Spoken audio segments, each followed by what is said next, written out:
ದೀಪಕ್ ಎಂಬ 40 ವರ್ಷದ ಮಧ್ಯವಯಸ್ಕನ ಆತ್ಮಹತ್ಯೆಯ ಸುತ್ತ ಇಡೀ ಕೇರಳ ಚರ್ಚಿಸ್ತಾ ಇದೆ. ಕೋಯಿಕೋಡ್ ನಿವಾಸಿಯಾಗಿರುವ ದೀಪಕ್ ದಿನದ ಹಿಂದೆ ನೇಣು ಬಿಗಿದು ಆತ್ಮಹತ್ಯೆ ಮಾಡಿಕೊಂಡಿದ್ದಾರೆ. ಇದಕ್ಕೆ ಕಾರಣ ಮಲಪ್ಪುರಂ ಜಿಲ್ಲೆಯ ಅರಿಕೋಡ್ ಎಂಬಲ್ಲಿಯ ಯುವತಿ ಶಂಜಿತಾ ಮುಸ್ತಫಾ ಇನ್ಸ್ಟಾಗ್ರಾಂನಲ್ಲಿ ಹಂಚಿಕೊಂಡಿರುವ ವಿಡಿಯೋ. ತಾನು ಬಸ್ಸಲ್ಲಿ ಪ್ರಯಾಣಿಸ್ತಾ ಇದ್ದಾಗ ಆಕೆ ಈ ವಿಡಿಯೋ ಮಾಡಿಕೊಂಡಿದ್ದಾಳೆ. ಅದರಲ್ಲಿ ಈಕೆಯ ದೇಹ ಭಾಗಕ್ಕೆ ದೀಪಕ್ನ ತೋಳು ತಾಗುವ ರೀತಿಯಲ್ಲಿ ಕಾಣಿಸ್ತಾ ಇದೆ. ಈ ಶಂಜಿತಾ ಮುಸ್ತಫಾರಿಗೆ ಆತ ವಿರುದ್ಧ ಮುಖ ಹಾಕಿ ನಿಂತಿದ್ದ. ತನಗೆ ಲೈಂಗಿಕ ಕಿರುಕುಳದ ಅನುಭವವಾಗಿದೆ ಎಂದು ಹೇಳಿ ಯುವತಿ ವಿಡಿಯೋ ಮಾಡಿ ಸೋಷಿಯಲ್ ಮೀಡಿಯಾದಲ್ಲಿ ಹಂಚಿಕೊಂಡಿದ್ದಾಳೆ. ഈ വീഡിയോയുടെ ಬೆನ್ನಿಗೆ ഈ ദീപക് ആത്മഹത്യ ಮಾಡಿಕೊಂಡಿದ್ದಾರೆ. ഒരാള് മനഃപൂർവ്വം എൻ്റെ ശരീരത്തിൽ സ്പർശിക്കുന്ന ഒരു വീഡിയോ റീച്ച് കിട്ടാൻ വേണ്ടി അവർ മാക്സിമം സന്തോഷത്തോടെ തന്നെയാണ് അത് ചെയ്യണത്. വീഡിയോ ഇത് മേജർ സൈക്കോളജിക്കൽ ഇഷ്യൂ. സാമൂഹിക മാധ്യമങ്ങളിലൂടെ ദൃശ്യം പ്രചരിച്ചതിന് പിന്നാലെ യുവാവ് ജീവനൊടുക്കി. ವೀಕ್ಷಕರೇ, ಇದು ಎಡಿಟರ್ ಸ್ಪೆಕ್.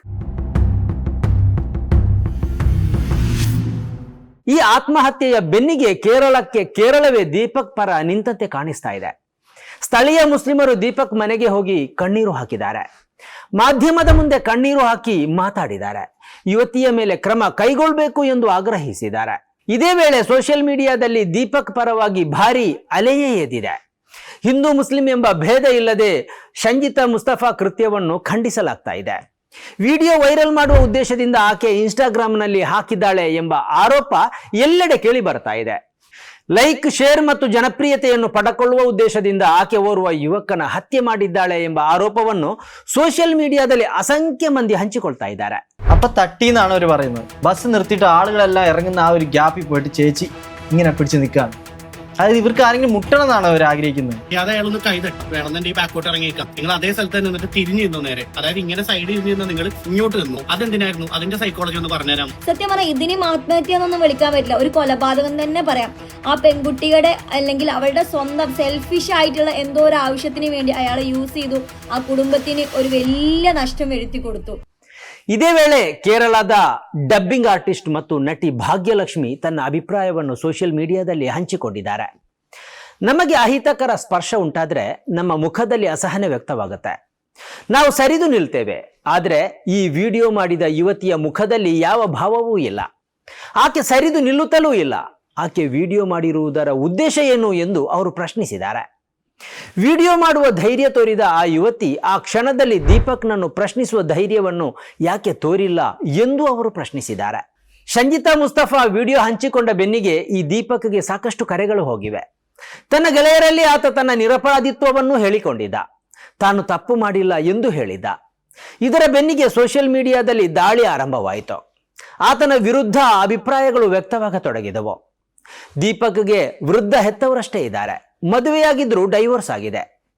ಸೋಷಿಯಲ್ ಮೀಡಿಯಾದಲ್ಲಿ ವೈರಲ್ ಆಗ್ತಾ ಇರುವ ತನ್ನ ವಿಡಿಯೋ ಮತ್ತು ಅದಕ್ಕೆ ಸರಿಯಾಗಿ ಪ್ರತಿಕ್ರಿಯಿಸುವ ವೇದಿಕೆ ಇಲ್ಲದೆ ಮತ್ತು ಅವಮಾನವನ್ನು ಸಹಿಸಲಾಗದೆ ದೀಪಕ್ ತನ್ನ ಮನೆಯಲ್ಲಿ ಆತ್ಮಹತ್ಯೆ ಮಾಡಿಕೊಂಡಿದ್ದಾರೆ.